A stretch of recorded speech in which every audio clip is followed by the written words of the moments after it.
Сайн байцгаана уу? Дэлхийн нийтэд шинэ коронавирус өвчлөл ихтэй, хүмүүсийн сэтгэл зүйн хямарч, стресс түгшилт ихтэй байгаа энэ үед гэртээ гар дорх материал ашиглан, урлагийн сэтгэл заслын зураас ашиглах техникийг хослуулан стресс түгшилтээ бууруулах энгийн аргаас хуваалцъя. Бидэнд гар дорх материал буюу бичгийн цаас хэрэг болно. А4-ийн бичгийн цаас байж болно. А4-ийн цаасыг хуваасан ийм жижигэн байж болно. Бүр ийм жижигэн байж бас болно. А4-ийн том цагаан цаас нь цагаан цааснаас хайцыг үүсгэж болзошгүй байдаг учраас эхлэн хийж байгаа хүмүүс энэ А6 буюу А4-ийн цаасыг 3 хуваасан хэмжээндээр өнөөдрийн хийсэн дасгалыг давтан дагаж хийж үзээрэй. Нэг цэгээс үүссэн ийм салаалсан зураасуудыг татж байгаа. Энийг ингээ харахад маш энгийн ямар нэгэн ач холбогдолгүй мэт харагдаж байж болзошгүй.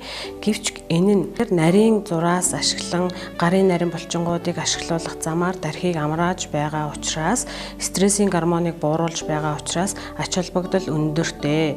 Нарны цацраг эсвэл солиот юу гэдгийг төсөөлөж зурж болно. Гэрийн нөхцөлд ажиллаж байгаа учраас мэдрэхүйн бусад эрхтнүүдтэй эерэг мэдрэмжийг давхар бий болгоход анхаарах хэрэгтэй. Жишээлх юм бол сайхан үнэртэй лаасаах, кофе уух, биедээ эвтэйхэн байрлалаар суух гэх мэтчлэн бусад мэдрэхүйн эрхтнүүдтэй аятай тухтай мэдрэмжийг давхар төрүүлэх хэрэгтэй. Мөн дуртай дуугаа сонсох нь илүү таашаалыг өгнө. Гарын нарийн булчингуудыг ажилуулах замаар сараачих үйл явцыг ямар нэгэн зорилго чиглэлгүйгээр хийхэд стрессийн гормоны ялгарлтыг 20 хүртэлх хувиар бууруулж байна гэсэн сүүлийн үеийн урлагийн сэтгэл заслын судалгаанууд байдаг байна. Урлагийн сэтгэл засал гэдэг нь төрөл бүрийн урлагийн хэрэгслүүдийг ашиглан сэтгэл зүйн тусламж үйлчилгээ үзүүлдэг засал эмчилгээ бөгөөд мэдрэхүүн эрхтнүүд дэх эерэг сөрөг дурсамжуудтай ажилдаа гэж ойлгож болно.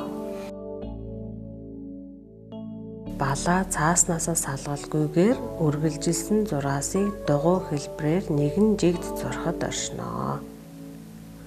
Тэгээд мөн энийг дахиралдсан морин олчлоо, эсвэл муухай олчлоо гэж бодох, санаачрах ямар ч асуудал байхгүй. Бид нэр энд ямар нэгэн урлагийн авьяасаа энд үзүүлэх гээгүй. Зөвхөн бие махбодоо зураас ашиглан тайвшруулах байгаа л үйл ажиллагаа явагдаж байгаа. Гарыг буглах гэсгээр нэгэд хөдлөж байгаа юм аа.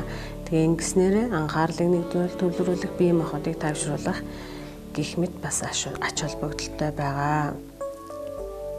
Энэхүү зураасыг зурх явцдаа ямар үед уур бухимдал төрөөд байна вэ? Уур бухимдал төрж байгаа үед бие махбодод ямар өөрчлөлт гарч байгаа зэргийг ажиглах хэрэгтэй. Учир нь стресс бууруулах, түгшилт тайлах аргачлал болохоос гадна өөрийгөө хянахад ашиглаж болдог байна. Өнөөдрийн ашиглаж байгаа энэхүү аргуудаар дамжуулан тархийг амраах, анхаарлыг төвлөрүүлэх, бодлыг цэгцлэх, асуудлаа олж тодорхойлох, түгшилт бууруулах гэх мэт ач холбогдолтой юм а. Бүгдээрээ эдгээр дасгалыг хийснээр богино хугацаанд бие амрааж стресс түгшилтээ буурууллаа. Баярлалаа.